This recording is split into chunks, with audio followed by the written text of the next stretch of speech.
আসসালামু আলাইকুম রহমতুল্লাহি বারাকাতু। হ্যালো বন্ধুরা, আপনারা সব কেমন আছেন? আশা করি ভালোই আছেন। সন্ধ্যের পরে বৃষ্টি হয়েছে। বৃষ্টি হওয়ার ফলে রাস্তাটায় পুরো কাদা জমে গেছে।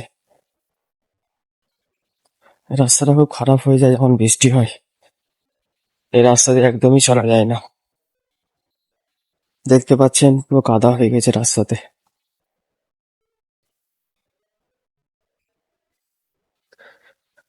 আমি যাচ্ছি এখন মসজিদে নামাজ পড়ার জন্য, ঈশার নামাজ পড়ার জন্য মসজিদে যাচ্ছি।